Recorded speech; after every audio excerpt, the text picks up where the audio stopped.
आता कसं आहे की आपण जेव्हा अशी परिस्थिती असते तेव्हा देशात एकसूट दाखवायला हवी असं आमच्या नेत्यांचं म्हणणं आहे आणि त्यानुसार आपण वागलं पाहिजे असं आमचं धोरण आहे. चूक का बरोबर हे नंतर बघू. आजच्या काळात देशात दुफळी आहे हे दाखवणं मला काही योग्य वाटत नाही. सर, युद्ध इराण देऊन सुद्धा जर अशा प्रकारचा हल्ला पाकिस्तान करत असेल त्यामुळे आता नक्कीच असं आहे की आता आपण मी तरी याच्यावर बोलणं फार मी छोटा माणूस आहे त्याच्यामुळे याच्यावर काही बोलण्याची माझी तरी इच्छा नाही. म्हणजे विश्वासच उडाला पाकिस्तानवरनं अशा प्रकारच्या मला काय बोलायचं नाही याच्यावर. आज जर इंदिरा गांधी सुद्धा काय केलं असं तुम्हाला वाटतं? कारण की एक video इंदिरा गांधींचा व्हायरल इतिहास मी आजच माझ्या एका लेखात लिहिलेला आहे की 1971चं युद्ध सुरू होण्याच्या आधी अमेरिकेच्या दौऱ्यावरती आपल्या परराष्ट्र मंत्र्यांना घेऊन इंदिरा गांधी गेल्या होत्या आणि व्हाईट हाऊसमध्ये जेव्हा त्यांना जेवण देण्यात आलं, म्हणजे प्रत्येक राष्ट्राध्यक्ष जेव्हा अमेरिकेत जातो तेव्हा त्याला जेवणासाठी व्हाईट हाऊसमध्ये आमंत्रित केलं जातं आणि त्या जेवणाला जगाचे सगळे प्रतिनिधी जे अमेरिकेत असतात इतर राष्ट्रांचे सगळे त्या जेवणाला उपस्थित असतात. हेनरी किसिंजर त्यावेळेसचे परराष्ट्रमंत्री आणि रिचर्ड निक्सन त्यावेळेसचे अध्यक्ष अमेरिकेचे यांनी अतिशय धमकावणीच्या सुरात इंदिरा गांधींना तथाकथित समजवण्याचा प्रयत्न केला की तुम्ही पाकिस्तानला हे करू नका, बांगलादेशची बाजू घेऊ नका, अमुक करू नका, तमुक करू नका. इंदिरा गांधीने सांगितलं की भारत हा कुठल्याही राष्ट्रामध्ये स्वतःहून जात नाही, पण जर माझ्या शेजारच्या राष्ट्रामध्ये अत्याचार होत असतील, अनाचार होत असतील तर त्या राष्ट्राबरोबर त्यांच्याबरोबर त्या लोकांबरोबर राहणं हा माझा नैतिक धर्म आहे, हा भारताचा धर्म आहे आणि मला पाहिजे ते मी करणार. माझ्या राष्ट्राला जे हवं आहे ते मी करणार, तिथल्या लोकांना हवं आहे ते मी करणार. त्यांनी हेनरी किसिंजरना हे पण विचारलं की तुम्ही जातीने जीव आहात, तुमच्या बांधवांवर झालेले अत्याचार, तुमच्या भगिनींवर झालेले बलात्कार हे सगळं तुम्ही इतक्या लवकर कसे काय विसरले. आणि त्या अमेरिकेतनं निघून आला. अमेरिकेतनं निघून आल्यानंतर पाकिस्तानचं आपलं युद्ध सुरू झालं. पाकिस्तानचं युद्ध सुरू असतानाच भारतावर दबाव आणण्यासाठी म्हणून रिचर्ड निक्सन आणि हेनरी किसिंजर यांनी 7वा आरमार जे व्हिएतनामच्या जवळ होतं ते बे ऑफ बेंगॉलमध्ये म्हणजे बंगाल उपसागरात पाठवून दिलं आणि ते त्यावेळी जगातलं सर्वात मोठं नौसेनेचं विमानवाहू नौका होती ती, म्हणजे जगातली सर्वात मोठी. जवळजवळ 60 विमानं त्या नौकेवर राहत होती आणि आपलं जे विमानवाहू नौका होती ती छोटे विमानं 18 विमानं कॅरी करू शकत होती, इतकं आपलं छोटं हे होतं. ती आली. अमेरिका वाटला इंदिरा गांधी प्रचंड घाबरतील. इंदिरा गांधींनी तेव्हा लोकसभा चालू होती. इंदिरा गांधींनी लोकसभेत सांगितलं की ह्या अमेरिकेला उत्तर मी रामलीला मैदानमधल्या जाहीर सभेतनं देईन आणि संध्याकाळी त्यांनी जाहीर सभा घेतली आणि तिथेही त्यांनी अमेरिकेला ठणकावून सांगितलं की तुम्ही आम्हाला भारताला घाबरवण्याचा प्रयत्न करू नका. आमचं परराष्ट्र धोरण आणि आमचं फॉरेन डिप्लोमसी, आंतरराष्ट्रीय मुत्सद्देगिरी हा आम्ही ठरवू, हा आमचा अजेंडा आहे, आमचं राष्ट्र आहे आणि आम्ही त्याचा निर्णय घेऊ. अमेरिकेचा ऐकणाऱ्यापैकी भारत हा राष्ट्र नाही. आणि त्यांनी आक्रमण चालू ठेवलं आणि तेव्हा आंतरराष्ट्रीय परिस्थिती वेगळी होती. ब्रिटिशांनीही पाकिस्तानला मदत करण्याची ठरवली होती, अमेरिकेनेही पाकिस्तानला मदत करण्याचं ठरवलं होतं, त्यांनी आरमार पाठवलं होतं, ब्रिटिशनेही आरमार पाठवलं होतं. पण आपल्याला एक गुप्त मित्र होता, त्याचं नाव होतं सोव्हिएत रशिया. सोव्हिएत रशियाने पश्चिम उपसागरामध्ये अनेक सबमेरिन्स पाठवून ठेवल्या होत्या. त्या सबमेरिन्स बघितल्यानंतर अमेरिकेच्या सैनिकांनी, त्यांच्या लष्कर प्रमुखांनी निक्सन आणि संबंधितांना कळवलं की आपण पुढे जाणं धोक्याचं आहे, आपल्या नौका टिकू शकणार नाहीत आणि अमेरिकेला माघार घ्यावी लागेल. हा इतिहास आहे. आणि त्याच्यानंतर झालेल्या युद्धामध्ये पाकिस्तानचे 93,000 सैनिक हे भारतीय लष्कराच्या ताब्यात होते. तुम्हाला फोटो बघायला मिळतील, असे बंदुकी ठेवताना, पायाजवळ ठेवताना अमेरिकेच्या सैनिकांचे फोटो आहेत. तेव्हाचा एक करार आहे, तुम्ही आजही गुगलवर जा, तो फोटो आहे. त्या करारावरती म्हणजे ज्याला समर्पण केलं, म्हणजे सरेंडर केलं, त्यांनी माघार पत्करली पाकिस्तानने, तेव्हा त्यांनी करारावर सह्या केल्या. त्या करारावर सही करताना जनरल AK नियाझी यांनी, भारताचे प्रतिनिधी होते जनरल जगजीत सिंग अरोरा, ह्यांच्याबरोबर सही करतानाचा फोटो आज पण आहे आणि पाकिस्तानने माघार घेतली.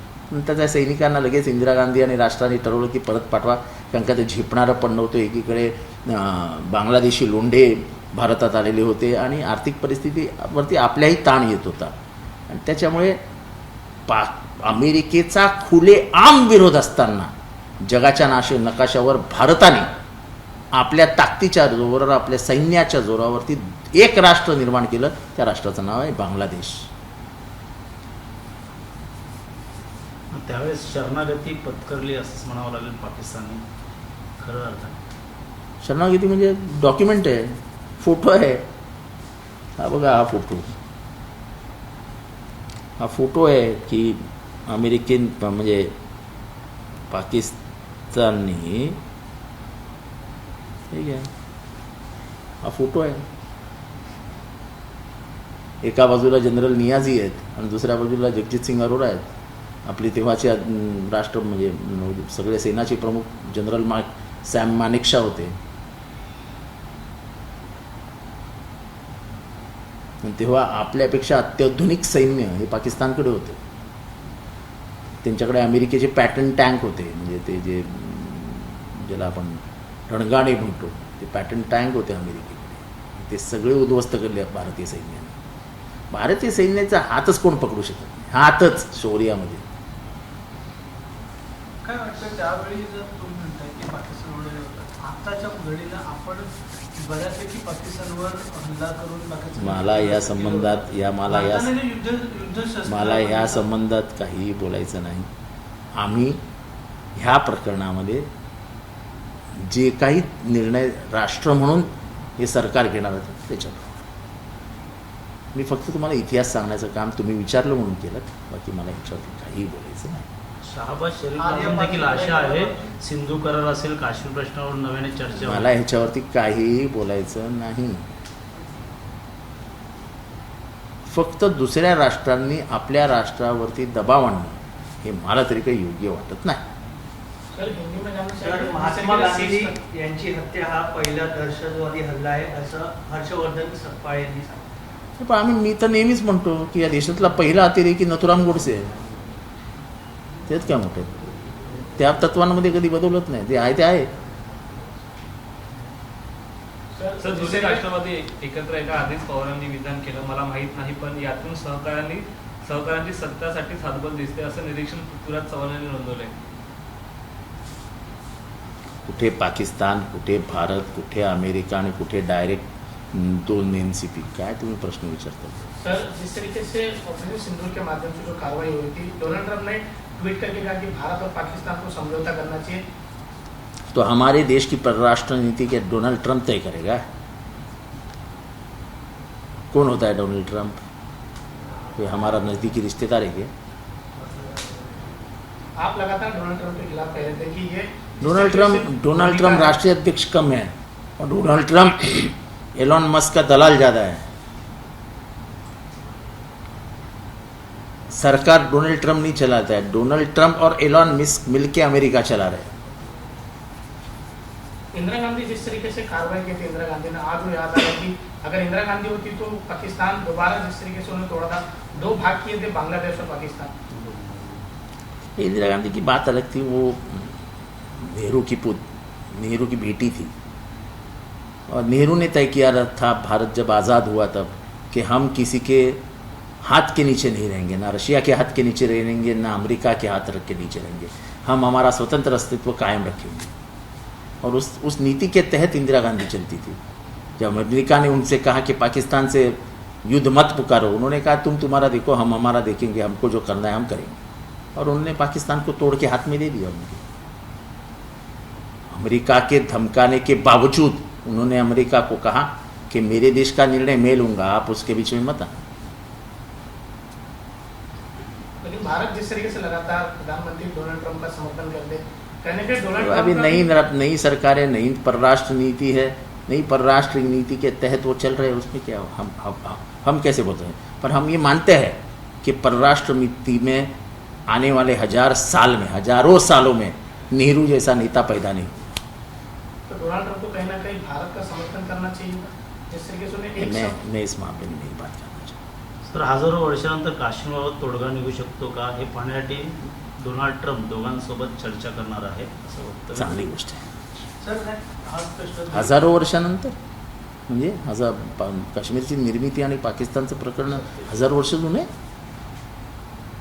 1000 वर्ष जुनं आहे. नाही मला माहीत नाही, मला हे स्वातंत्र्यानंतरचं वाटतं. पण दोघांसोबत काय का चर्चा जेव्हा राष्ट्र हे 1950 साली अस्तित्वात आलं ना, जेव्हा संविधान आलं तेव्हा बाउंड्रीज आल्या, तेव्हा सीमारेषा आल्या, आणि सीमारेषा आल्या स्वातंत्र्यानंतर, तेव्हा राष्ट्र निर्मिती झाली. पण काश्मीरचं अस्तित्व हे हजारो वर्ष जुनं आहे, आणि तेव्हा राष्ट्र नावाची संकल्पना या कुठेही नव्हती. तिथे मुघल गार्डन आहे. जाऊ दे, याचे काय जायचं ते चला.